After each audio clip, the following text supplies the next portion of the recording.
Cara, uma coisa que eu acho maravilhosa lá no Cemitério da Saudade é o Santuário do Tranca-Rua. É No seu legal, né? passeio dá até pra perceber, né? A hora que chega ali, a galera...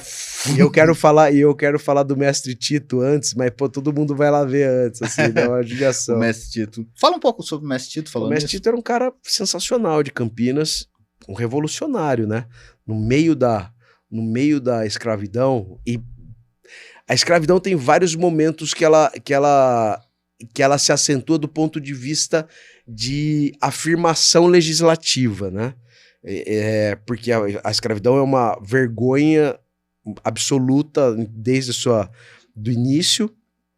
Só que ela tem momentos que, quando as pessoas tentam mudar regras, quando as pessoas tentam extinguir a escravidão, abolir a escravidão, ela se acentua, né? Ela tem mais gente afirmando a necessidade, até porque isso é uma outra coisa maluca de Campinas, cara. A gente fala muito pouco, a gente se orgulha da pujança econômica de Campinas que vem da agricultura dessa época, né, das culturas de café. Campinas era uma cidade pujante por causa do café, da cana, mas a gente fala muito pouco de qual que era o propulsor disso, né?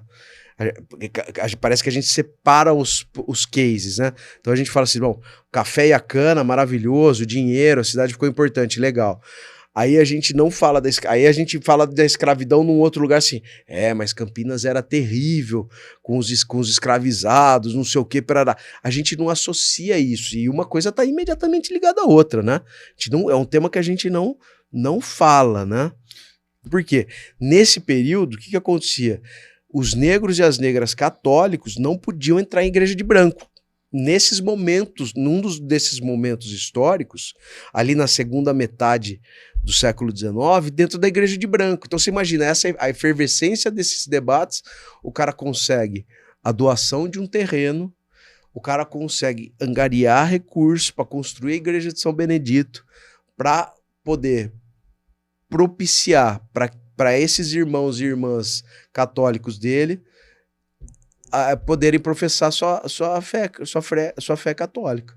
Então, nesse contexto que a gente está falando de afirmação da escravidão, de violências ligadas a isso, o cara vai lá e consegue autorização para construir uma igreja. Infelizmente, ele não vê a igreja pronta, ele morre antes. Ramos de Azevedo, que era um cara simpático a ele, dizem que era amigo até, eu não tenho essa certeza, até pelos períodos ali históricos, mas dizem que o Ramos de Azevedo ajudou a concluir a obra da igreja, e o produto da vida desse homem é exatamente uma igreja no coração de uma cidade que até hoje sofre o estigma merecido, que é uma coisa que a gente não debate, né? Campinas é tida como uma das últimas cidades a de fato, não por direito, mas de fato abolir a escravidão. Tem essa marca ainda horrorosa na nossa cidade, mas ele fez isso tudo nesse período. Então eu acho o Mestre Tito um revolucionário, assim, né? Tem um grande amigo meu, Jorge Obá, a gente estava falando até dele, ele resgata muito a história do povo negro, né? Uhum. Aqui em Campinas, aqui. E eu acho importante, cara. Porra, Importantíssimo, né, cara? importantíssimo, Só cara. que é aquele negócio, né? Se não falar sobre, o povo esquece. E o Mestre Tito, qual que é o grande lance, cara? A gente tentou, porque... Por que tem a questão da morte dele, do sepultamento, do lugar onde ele está sepultado, era importante? Porque um dos sonhos dele era ser enterrado na igreja dele, e não permitiram à época. Então, a gente acredita ter encontrado o local de enterramento, de sepultamento do Mestre Tito. É um lugar que está completamente abandonado. É um terreno largado e fica... Voltando pro Tranca-Rua, ficar de frente pro Tranca-Rua das Almas. Então, quando a gente chega lá e fala pro Mestre Tito, todo mundo se atrai muito, porque também é muito bonito, Sim. é suntuoso, assim, um dos lugares mais suntuosos do cemitério, né? O santuário do Tranca-Rua. O pessoal que cuida ali, Cuida direitinho. O Daimon, né? Daimon Ruas, né? O pai Daimon Ruas, abraço pra ele. Ele faz um trabalho magnífico, né? Ele todo o pessoal do terreiro dele, todo o pessoal dele, né? Que é ligado a Cocai, enfim, toda essa galera, assim, eles fazem um trabalho maravilhoso para divulgar, para poder manter, né? Infelizmente, recentemente tiveram alguns episódios ali que foram tristes, né? De intolerância religiosa, que as pessoas tentaram ali sujar, quebrar, tudo.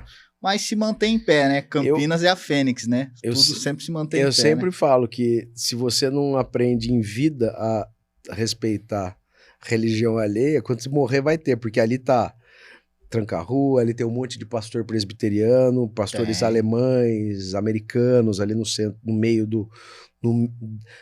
logo na entrada do cemitério da Saudade, a parte mais antiga do cemitério, depois do portal, se você virar do lado direito, onde tem os três anjinhos, né, aquela campa, se você entrar por ali, você vai encontrar um monte, ali tem um centro ali, talvez tenha sido em alguma época o resíduo de um cemitério presbiteriano que ficava no cemitério da Vila Industrial também, no cemitério municipal, antes deles irem para perto de Viracopos, para a colônia de Friburgo, que tem o cemitério alemão lá em Friburgo. Então ali você tem um monte de túmulos luteranos. Aí você tem as ordens católicas, você tem o cemitério do Terceira Ordem do Carmo aqui atrás, você tem o cemitério do Santíssimo Sacramento perto ali da capela da família Ferreira Penteado. Então, se você não aceitar em vida, respeitar, vai ter que aceitar em morte. na morte você não vai ter como.